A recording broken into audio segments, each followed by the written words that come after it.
Capítulo 2. Como a mente funciona? A mente é o que você possui de mais precioso. Embora esteja sempre com você, o acesso a seus poderes mais notáveis só será possível quando aprender a usá-los. Conforme vimos, ela se divide em dois níveis, o consciente ou racional e o subconsciente ou irracional.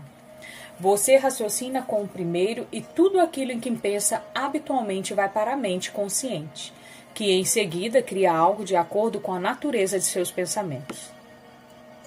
O subconsciente é a sede das emoções. É a mente criativa. Se pensar no bem, o bem se seguirá. Se pensar no mal, o resultado será o mal. É dessa maneira que a mente funciona.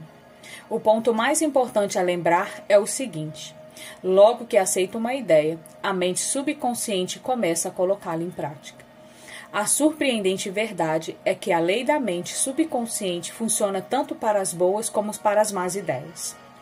Essa lei, se aplicada de modo negativo, causa fracasso, frustração e infelicidade. Se, contudo, seus pensamentos habituais são harmoniosos e construtivos, você goza de saúde perfeita, sucesso e prosperidade. Paz de espírito e corpo saudável são consequências inevitáveis, logo que você começa a pensar e a sentir de maneira correta. Tudo aquilo que você afirma mental e emocionalmente como verdade, o subconsciente aceita e materializa em sua experiência. Basta que o subconsciente aceite a ideia. Logo que isso acontece, a lei que o rege gerará a saúde, a paz e a prosperidade que você deseja. Dado o comando ou a decisão, o subconsciente reproduz fielmente a ideia que foi gravada nele. A lei da mente é a seguinte: a reação ou resposta que obtemos da mente subconsciente é determinada pela natureza do pensamento ou ideia que mantemos na mente consciente. Psicólogos e psiquiatras observam que quando pensamentos são transmitidos ao subconsciente, são feitas gravações nas células cerebrais. No momento em que aceita uma ideia, o subconsciente atua para colocá-la imediatamente em prática. Trabalhando por meio de associação de ideias, utiliza todas as migalhas de conhecimento que você reuniu durante toda a vida para concretizar seu objetivo. E recorre ao poder, à energia e à sabedoria infinita que existem em você. Convoca todas as leis da natureza para realizar aquilo que você quer. Às vezes parece que traz uma solução imediata para os problemas. Em outras ocasiões, porém, ele talvez precise de dias, semanas ou mais tempo ainda. Não temos como saber que recursos ele mobilizará. As diferenças entre o consciente e o subconsciente. Você precisa lembrar que consciente e subconsciente não são duas mentes, mas apenas duas esferas de atividade de uma única. A mente consciente é a raciocinadora, o aspecto da mente que discrimina. Você, por exemplo, escolhe seus livros, casa, companheira na vida, toma todas as decisões. Por outro lado, sem qualquer decisão consciente, seu coração continua a funcionar automaticamente. E a mente subconsciente dirige as funções vitais da digestão, circulação e respiração, utilizando processos independentes do controle consciente. O subconsciente aceita o que nele é gravado ou aquilo em que você conscientemente acredita. Não submete as coisas ao crivo do raciocínio, como a mente consciente nem discute com você. É como uma camada de solo que aceita todos os tipos de sementes, sejam elas boas ou más. Os pensamentos são ativados, são as sementes. Pensamentos negativos, destrutivos e continuam a agir desse modo na mente subconsciente. Mais cedo ou mais tarde, eles emergirão e tomarão forma como experiência externa correspondente a seu conteúdo. Lembre-se, a mente subconsciente não se empenha em provar se seus pensamentos são bons ou maus, verdadeiros ou falsos. Ela reage segundo a natureza de seus pensamentos ou sugestões. Se você conscientemente aceita que alguma coisa é verdadeira, por exemplo, mesmo que possa ser falsa, o subconsciente a aceitará como verdadeira e agirá para produzir resultados que terão necessariamente que se seguir, porque a mente consciente aceitou-a como verdade. Experimentos feitos por psicólogos. Psicólogos e outros profissionais realizaram inúmeras experiências com indivíduos em transe hipnótico. A pesquisa demonstrou claramente que a mente subconsciente não faz as seleções e comparações necessárias ao processo de raciocínio. Ela aceita quaisquer sugestões, por falsas que sejam. Tendo aceito, reage de acordo com a natureza da sugestão recebida. Dando exemplo de como ela é subgestionável, se um hipnotizador experimente sugerir ao sujeito que ele é Napoleão Bonaparte, ou mesmo um gato ou um cão, ele representará esse papel com incrível precisão. Por um breve espaço de tempo, sua personalidade é mudada. Ele aceita ser o que o hipnotizador disser que ele é. O hipnotizador hábil pode sugerir a um de seus voluntários que esteja em estado hipnótico que suas costas estão coçando, que o nariz está sangrando, a outro que ele é uma estátua de mármore e ainda a outro que ele está congelando em temperatura abaixo de zero. Todos eles seguirão uma linha da sugestão específica que lhe foi dada, ignorando por completo todos os demais aspectos do ambiente que não digam respeito à sugestão hipnótica. Esses exemplos simples mostram a diferença entre a mente consciente, raciocinadora e a subconsciente, impessoal, não seletiva, e que aceita como verdade tudo aquilo que a primeira aceita como a tal. Daí a importância de ter pensamentos, ideias e premissas que abençoam, curam, inspiram e lhe enchem a alma de alegria. O que é mente objetiva e mente subjetiva? Às vezes, a mente consciente é chamada de mente objetiva, porque trata de objetos externos. Ela percebe o mundo objetivo. Como meio de observação, utiliza os 5 sentidos físicos. É a orientadora e diretora de seus contatos com o ambiente. Obtemos conhecimentos por meio dos 5 sentidos. Ela aprende pela observação, experimentação e educação. Conforme já assinalado, sua maior função é a do raciocínio. Suponhamos que você é uma das centenas de milhares de turistas que visitam todos os anos o Grand Canyon. Você chegaria à conclusão de que se trata de uma das mais notáveis maravilhas do mundo. A conclusão se basearia na observação da profundidade do local, na forma complexa das formações rochosas, no belo jogo de cores criados pelos diferentes estratos geológicos. Temos, nesse caso, o funcionamento da mente objetiva. A mente subjetiva é frequentemente denominada de mente subjetiva. Ela está ciente do ambiente externo, mas não por meio dos sentidos físicos. Percebe pela intuição. É a sede das emoções e o repositório da memória. E cumpre suas funções mais altas quando os sentidos físicos estão inativos. Em outras palavras, é a inteligência que se dá a conhecer quando a mente objetiva suspende suas atividades ou se encontra em um estado sonolento modorrento. A mente subjetiva vê sem usar os órgãos naturais da visão. Possui a capacidade de clarividência e clareaudiência. Pode ver e ouvir fatos que estão ocorrendo em outros locais. E pode deixar o corpo viajar para terras distantes e trazer informações que são, não raros, as mais exatas de caráter o mais verdadeiro. Graças a ela, você pode ler os pensamentos dos outros, saber o conteúdo de envelopes fechados ou intuir as informações gravadas em um disco de computador sem usar o drive. Quando compreendemos a interação entre as mentes objetiva e subjetiva, estamos em melhor situação para aprender a verdadeira arte da oração. O subconsciente não pode raciocinar como a mente consciente. A mente subconsciente não tem capacidade para questionar ou contestar o que lhes dizem. Se lhe fornece a informação errada, ela a aceitará como verdadeira e trabalhará para tornar correta a informação. E também fará suas sugestões, mesmo as falsas se materializarem como situações, experiências e eventos. Tudo o que lhe aconteceu foi resultado de pensamentos gravados na mente subconsciente por meio de crenças. Se você lhe forneceu conceitos errôneos ou distorcidos, é de importância urgentíssima que os corrija. A maneira segura de fazer isso consiste em fornecer-lhe pensamentos construtivos harmoniosos. Repetidos frequentemente, ela os aceita. Dessa maneira, você pode formar hábitos de pensamentos e vidas novos e mais sadios, uma vez que a mente subconsciente é a matriz do hábito. O pensamento habitual da mente consciente abre sulcos profundos na mente subconsciente.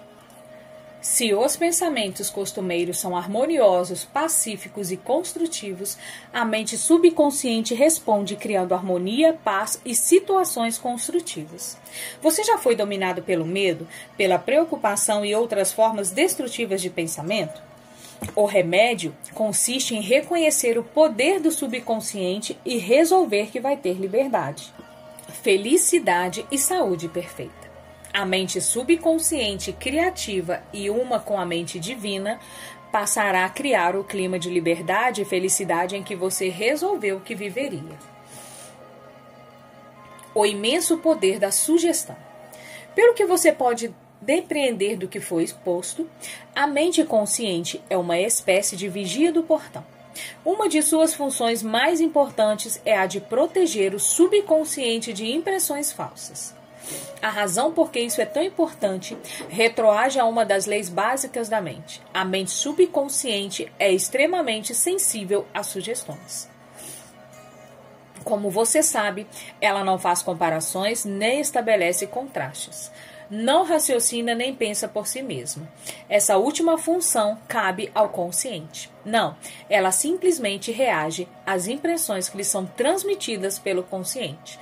Nem decide nem escolhe entre diferentes cursos de ação. Aceita meramente o que lhe é dado. A sugestão possui uma força imensamente poderosa. Imagine que você está a bordo de um navio que balança um bocado de um lado para o outro. Você se aproxima de uma passageira de aparência tímida e diz: "Ei, você não parece bem. Seu rosto está praticamente verde, acho que vai ficar enjoada. Quer que a ajude a ir até seu camarote?" A passageira empalidece. A sugestão dada sobre enjoo no mar liga-se a seus próprios medos e pressentimentos. Ela o deixa acompanhá-la até o camarote. Chegando lá, sua sugestão negativa, que ela aceitou, transforma-se em vômitos. Reações diferentes à mesma sugestão. É importante compreender que pessoas diferentes reagem de maneiras diferentes à mesma sugestão. Isso acontece porque têm diferentes condicionamentos ou crenças subconscientes. Vamos supor que, em vez de escolher uma passageira, você escolhe um membro da tripulação e diz: "Ei, cara, você não parece nada bem. Você acha que vai ficar enjoado?" Dependendo do temperamento do marinheiro, ele ri de sua piada de mau gosto ou xinga você. A sugestão não teve nenhum poder sobre ele, porque a ideia de enjoo está ligada em sua mente à imunidade contra este estado. Em consequência, sua resposta não foi de medo ou preocupação, mas de autoconfiança. O dicionário lhe dirá que sugestão é o ato ou caso de pôr alguma coisa na mente de alguém. É o processo mental por meio do qual o pensamento ou ideias sugeridos são recebidos, aceitos ou postos em prática. Lembre-se, porém, de que a sugestão não pode impor-se à mente subconsciente contra a vontade da mente consciente. A mente consciente tem o poder de rejeitá-la. O marinheiro não tinha medo de enjoos. Convencera-se de sua imunidade a esse estado, o que o protegeu do poder da sugestão de despertar medo. A passageira, porém, já estava preocupada com medo de enjoar. Por isso, a sugestão que você lhe deu dominou-a por completo. Todos nós temos medo, crenças e opiniões próprias. Essas suposições interiores nos dirigem e governam nossa vida. Em si e por si mesma, a sugestão não tem poder algum. O poder nasce do fato de ela ser mentalmente aceita. Só nesse ponto é que o subconsciente começa a agir de modo com a natureza da sugestão. Como ele perdeu o braço? Durante muitos anos, ministrei palestras regulares no London Truth Forum em Castle Hall, onde eu havia fundado um bom tempo antes.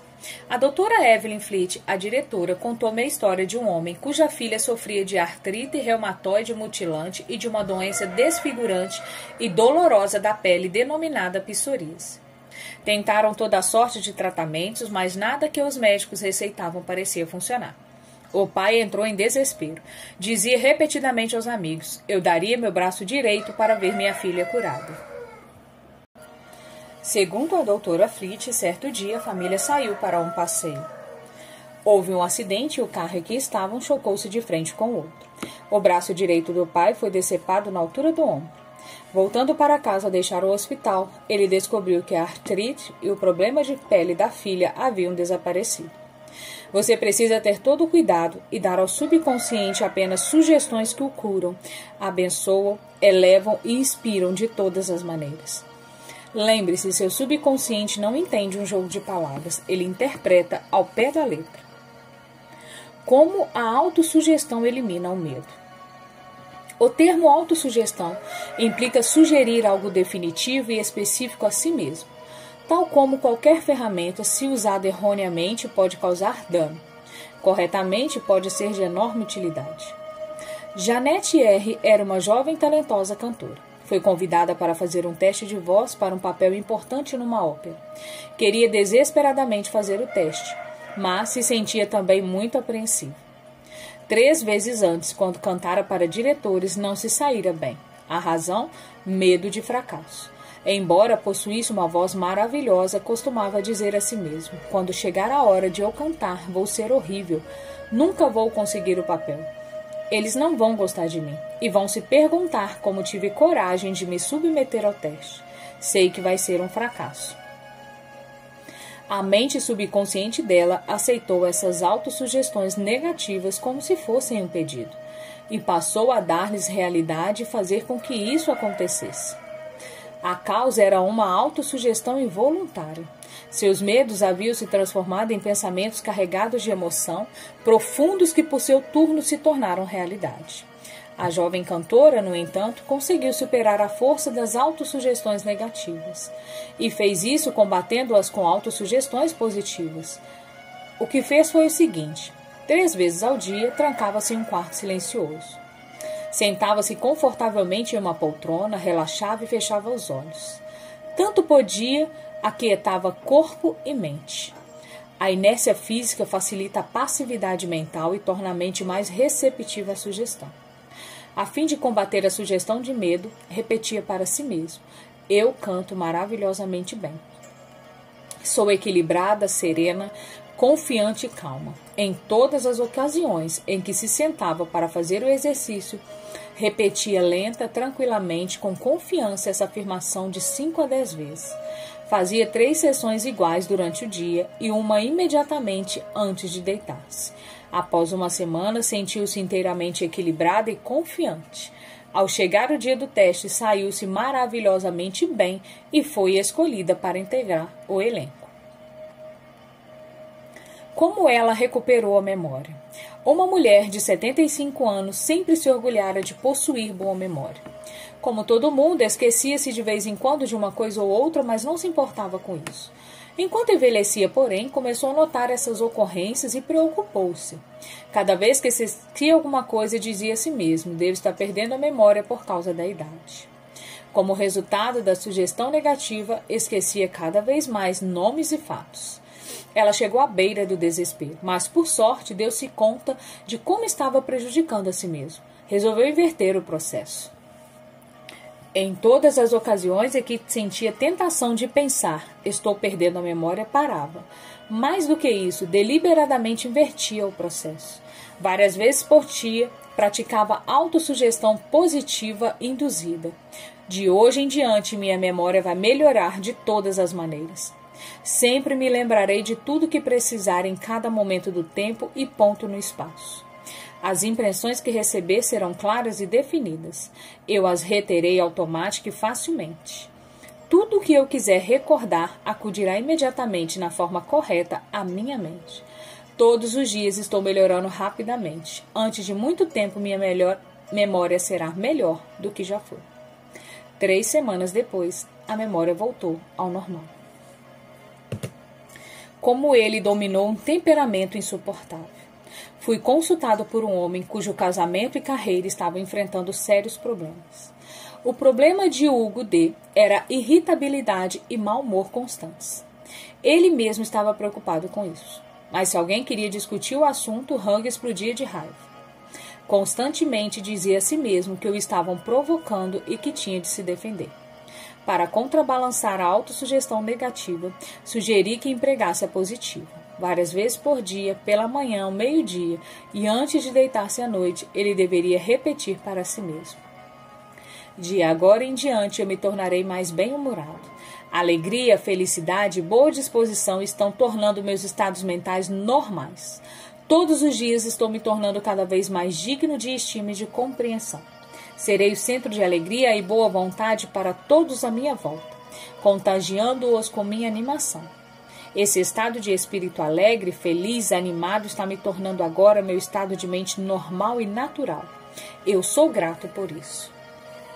Um mês depois, a esposa e colegas de trabalho dizia que era muito mais fácil conviver com ele.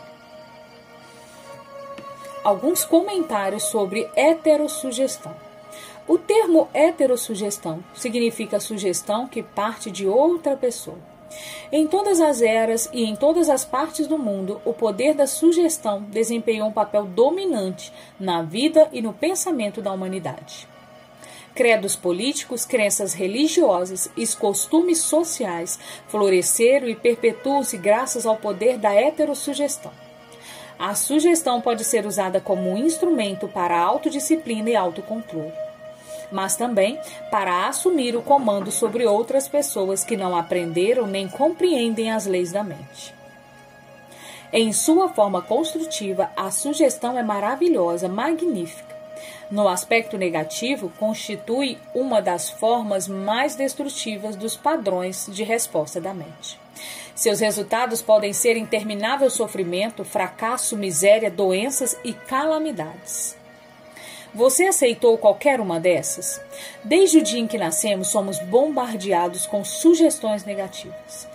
Sem saber como combatê-las, a aceitamos inconscientemente e lhes damos espaço em nossa vida. Vejamos exemplos de algumas delas. Você não pode. Você jamais chegará a ser alguém. Você não deve. Você vai fracassar. Você não tem a menor chance. Você está inteiramente errado. Não adianta. Não é o que você conhece, mas quem você conhece. O mundo está se tornando cada vez pior. O que adianta? Ninguém se importa. É besteira dar murro em ponta de faca. Você é velho demais. As coisas estão indo de mal a pior. A vida é uma canseira interminável. Amor é coisa para passarinhos. Você simplesmente não pode vencer. Cuidado, ou vai pegar uma doença horrível. Não se pode confiar em ninguém. Aceitando heterossugestão desse tipo, você colabora para torná-la realidade. Quando criança, você recebia facilmente sugestões das pessoas que lhe eram importantes. Não sabia o que fazer. A mente, tanto a consciente quanto a subconsciente, era um mistério sobre o qual você nem pensava. Como adulto, porém, você tem capacidade de fazer opções. Pode usar autossugestão construtiva, que é uma terapia de recondicionamento para mudar gravações feitas no passado em você. O primeiro passo consiste em reconhecer a heterossugestão que lhe é feita. Sem exame, ela pode criar padrões de comportamento que o levam a fracassar na vida pessoal e social. A autossugestão construtiva pode liberá-lo da massa de condicionamento verbal negativo que, de outra maneira, poderia deformar-lhe o padrão de vida, tornando difícil ou mesmo impossível o desenvolvimento de bons hábitos. Você pode combater sugestões negativas. Pegue o jornal ou ligue a TV no telejornal. Todos os dias lemos ou somos informados de dezenas de casos que poderiam plantar em nós as sementes da inutilidade, medo, preocupação, ansiedade e desastre iminente. Se os aceitamos e internalizamos, esses pensamentos de medo podem levar-nos a perder a vontade de viver. Mas, se compreendermos que não temos que aceitá-los, opções se oferecem. Você tem em si o poder de combater todas essas ideias destrutivas ao dar ao subconsciente autossugestões construtivas. Examine regularmente as sugestões negativas que recebe. Você não tem que ficar indiferente a heterossugestões destrutivas. Todos nós as sofremos na infância, na adolescência e na vida adulta. Se fizer um esforço de memória, poderá facilmente lembrar-se de como seus pais, amigos, parentes, mestres e colegas contribuíram com inúmeras sugestões negativas. Estude as coisas que lhe disseram, examine-lhes atentamente o significado profundo e vai descobrir que muitas nadas eram do que uma forma de propaganda. Propaganda com uma finalidade oculta, que era e é controlá-lo, instilando-lhe medo. O processo de heterossugestão ocorre em todos os lares, escritórios, fábricas e clubes. Você vai descobrir que muitas sugestões que lhe fazem, saibam disso ou não as pessoas, têm por objetivo levá-lo a pensar, sentir e agir como elas querem que você se comporte, de maneira proveitosa para elas, mesmo que sejam destrutivas para você. Como a sugestão matou um homem. Um distante parente meu foi consultar uma famosa vidente na Índia e pediu que ela lesse seu futuro. A vidente afirmou que ele tinha um coração fraco e previu que ele faleceria na lua nova seguinte. Meu parente ficou arrasado, ligou para todos os familiares e falou da predição. Reuniu-se com o advogado para certificar-se de que seu testamento estava correto. Quando tentei dissuadi-lo do assunto, ele enfatizou que a vidente era conhecida como possuidora de notáveis poderes ocultos e podia fazer um grande bem ou mal àqueles que a consultavam. Ele estava convencido da verdade desse fato. Aproximando-se a lua nova, ele se tornou cada vez mais fechado em si mesmo. Um mês antes, esse homem era feliz, sadio, cheio de energia, robusto. Naquele momento era um inválido. Na data prevista, sofreu um ataque cardíaco fatal. Morreu sem saber que fora a causa de sua própria morte.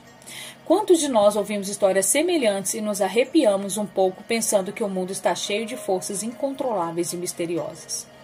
Isso mesmo, o mundo está cheio de forças, mas elas nem são misteriosas nem incontroláveis. Meu parente cometeu suicídio ao permitir que uma sugestão poderosa penetrasse em seu subconsciente. Ele acreditou nos poderes da vidente e aceitou totalmente suas predições. Vemos mais uma vez o que aconteceu, sabendo agora como a mente subconsciente funciona. No que a mente consciente e raciocinadora do indivíduo acredite, a mente subconsciente aceitará e agirá conforme a sugestão. Meu parente estava em um estado sugestionável quando foi consultar a vidente. Ela lhe deu uma sugestão negativa e ele a aceitou. Ficou apavorado, ruminou sem parar a convicção de que ia morrer na lua seguinte. Contou isso a todo mundo e preparou-se para o fim. E foi o medo e a expectativa do fim, aceitos como verdade pela mente subconsciente, que lhe causaram a morte. A mulher que lhe previu a morte não tinha mais poder do que pedras e gravetos no campo.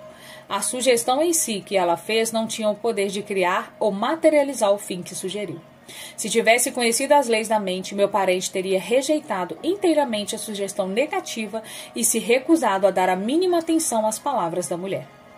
A profecia da vidente teria sido como uma bola de borracha atirada contra um tanque blindado. Ele poderia ter facilmente neutralizado e dissipado a sugestão sem nenhum mal para si mesmo. Em vez disso, por falta de percepção e conhecimento, permitiu que o matasse. Em si mesmo, as sugestões não têm poder nenhum sobre você. O poder que, porventura, assumam surgem porque você mesmo lhes concede com seus pensamentos. Você precisa dar o consentimento mental. Tem que dar guarita ao pensamento e aceitá-lo. Nesse ponto, ele se torna seu próprio pensamento. E o subconsciente trabalha para torná-lo realidade. Lembre-se, você tem capacidade de escolher. Escolha a vida, escolha o amor, escolha a saúde. O poder de uma premissa mais aceita como certa. Desde os dias da Grécia Antiga, filósofos e lógicos estudaram a forma de raciocínio denominada silogismo. A mente raciocina por silogismos. Em termos práticos, isso significa que qualquer premissa maior que a mente consciente supõe que seja verdade e determina a conclusão a que chegará a mente subconsciente, pouco importando qual a sugestão ou o problema. Se as premissas são verdadeiras, a conclusão tem que ser verdadeira. Por exemplo, todas as virtudes são louváveis. A bondade é uma virtude, logo a bondade é louvável. Ou o seguinte, todas as coisas construídas mudam e desaparecem. As pirâmides do Egito são coisas construídas, logo as pirâmides mudarão e desaparecerão. A primeira asserção é chamada de premissa maior e a conclusão correta deve necessariamente seguir-se da premissa certa. Um professor universitário que compareceu a algumas palestras sobre a ciência da mente que ministrei na sede da Prefeitura de Nova York, veio me procurar após umas delas e me disse: tudo em minha vida está de cabeça para baixo. Perdi saúde, riqueza e amigos. Tudo que eu toco acaba errado. Expliquei-lhe que seus problemas seguiam-se lógica e diretamente de sua premissa maior, autodestrutiva. Para mudar a vida, ele teria que formular uma nova premissa maior em seu pensamento. Precisava aceitar como verdade a convicção de que a inteligência infinita de sua mente subconsciente estava orientando-o, dirigindo-o e criando-lhe situações e condições de prosperidade nos níveis espiritual, mental e material. Logo que fizesse isso, a mente subconsciente iria dirigi-lo automaticamente em decisões sábias, curaria o corpo dele e devolveria a paz de espírito e a tranquilidade que ele perdera. O professor formulou um quadro geral de como queria que fosse sua vida. A sua premissa maior foi a seguinte: a inteligência infinita me conduz e orienta em todos os meus atos. Tenho saúde perfeita e a lei da harmoniosa funciona em minha mente e em meu corpo. Beleza, amor, paz e abundância são direitos meus. Os princípios da ação correta e da ordem divina governam toda a minha vida. Sei que minha premissa maior baseia-se nas verdades eternas da vida.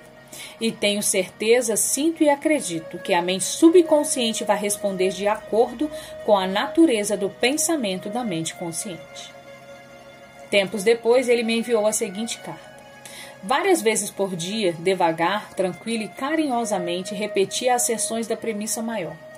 Eu sabia que elas estavam mergulhando profundamente em minha mente subconsciente. Fui convencido pelas leis da mente de que os resultados teriam que se seguir. Sinto-me profundamente grato pela entrevista que me concedeu e gostaria de acrescentar que todos os aspectos de minha vida estão mudando para melhor. A coisa funciona. A mente subconsciente não bate boca. A mente subconsciente é onisciente, conhece as respostas a todas as perguntas. Não obstante, ela não sabe que sabe. Não argumenta com você, não o refuta e não diz: você não deve gerar em mim sugestões desse tipo. Quando diz: não posso fazer isso, sou velho demais, não posso cumprir a sua obrigação, nasci sem eira nem beira, não conheço o político certo, você está impregnando o subconsciente com esses pensamentos negativos. E o subconsciente responde de acordo com o sugerido. Você, na verdade, está bloqueando o seu próprio bem. Está trazendo carências, limitações e frustrações para a vida. Quando na mente consciente você cria obstáculos, impedimentos e demoras, ignora também a sabedoria e a inteligência residentes na mente subconsciente. Está na realidade dizendo que ela não pode resolver seus problemas. Essa atitude leva a uma congestão mental e emocional, seguida por doenças e tendências neuróticas. Para transformar desejos em realidades e vencer a frustração, afirme convictamente várias vezes por dia: a inteligência infinita que me deu esse desejo de me conduzir, guia e me revela o plano perfeito para a sua materialização. Sei que a sabedoria mais profunda de meu subconsciente está, neste momento, respondendo, e o que sinto e afirmo no mundo interno manifesta-se no externo. Há em mim estabilidade, equilíbrio e equanimidade. Por outro lado, se diz: estou num beco sem saída, estou perdido, não há como escapar desse dilema, você nem obterá resposta nem reação do subconsciente. Se quer que ele trabalhe para você, terá que lhe fazer o pedido certo e aliciar-se à cooperação. Ele está sempre trabalhando por você. Neste exato minuto, controla-lhe a frequência cardíaca e a respiração. Quando você corta o dedo, ele põe em movimento o complexo processo da cura, pois sua tendência fundamental é para a vida. Ele nunca descansa procurando cuidar de você e preservá-lo. Embora tenha mente própria, o subconsciente aceita seus padrões de pensamentos e imagens mentais. Quando busca a solução de um problema, ele responde, mas espera que você chegue a uma decisão e a um julgamento correto com sua mente consciente. Você tem que reconhecer que a resposta está no subconsciente. Se diz: acho que não há nenhuma solução, estou todo enrolado e confuso, por que é que não recebo uma resposta? Você neutraliza sua oração. Tal como um soldado que marca passo, você gasta energia vital sem sair do lugar. Pare as rodas da mente, relaxe, solte-se, tranquilamente afirme: meu subconsciente sabe a resposta, está me respondendo agora. Sou grato porque sei que a inteligência infinita de meu subconsciente conhece todas as coisas e está me revelando agora a resposta perfeita. Minha convicção autêntica está liberando agora a majestade e a glória de minha mente subconsciente, e eu me rejubilo porque sei que assim é. Passe em revista os pontos importantes deste capítulo. Primeiro, pense no bem e o bem acontecerá. Pense no mal e o mal se seguirá. Durante o dia você é aquilo que pensa. Segundo, a mente subconsciente não discute com você. Aceita o que a mente consciente decreta. Se você diz, não tenho como comprar isso, o subconsciente trabalha para tornar verdade essas palavras. Escolha um pensamento melhor. Resolva, vou comprar isso. Aceito-o em minha mente. Terceiro, você tem a capacidade de escolher. Escolha saúde e felicidade. Pode escolher ser simpático ou antipático, prestativo, alegre, cordial, amigo, e todo mundo responderá na mesma medida. Essa é a melhor maneira de desenvolver uma personalidade maravilhosa. Quarto, a mente consciente é o vigia do portão. Tem como função principal proteger-lhe o subconsciente de impressões falsas. Resolva aceitar que algo bom pode lhe acontecer que está acontecendo agora. Seu maior poder é a capacidade de escolher. Escolha felicidade e prosperidade. Quinto, as sugestões e declarações de outras pessoas não têm poder de machucá-lo. O único poder está na maneira como você pensa. Você pode resolver rejeitar os pensamentos e as declarações dos outros e afirmar o bem. Você tem o poder de resolver como vai reagir. Sexto, cuidado com o que diz. Você terá que responder por cada palavra ociosa. Jamais diga, vou fracassar, vou perder meu emprego, não posso pagar o aluguel. O subconsciente não entende uma brincadeira. Faz com que todas essas coisas aconteçam. Sétimo, sua mente não é má. Nenhuma força da natureza é má. Tudo depende do modo como você utiliza os poderes da natureza. Use a mente para abençoar, curar e inspirar todas as pessoas em toda a parte. Oitavo, jamais diga não posso. Domine o medo, substituindo-o pela declaração seguinte: posso fazer qualquer coisa, graças ao poder de minha mente subconsciente. Nono, comece a pensar a partir das verdades e princípios eternos da vida, e não do ponto de vista do medo, da ignorância, da superstição. Não deixe que os outros pensem por você. Escolha seus pensamentos e tome suas próprias decisões. Décimo, você é o comandante de sua alma, a mente subconsciente, e senhor do seu destino. Lembre-se, você tem a capacidade de escolher. Escolha a vida, escolha a saúde, escolha a felicidade. 11. Tudo aquilo que sua mente consciente supõe e acredita que é verdade, a mente subconsciente aceita e procura realizar. Acredite em boa sorte, orientação divina, ação correta e em todas as bênçãos da vida.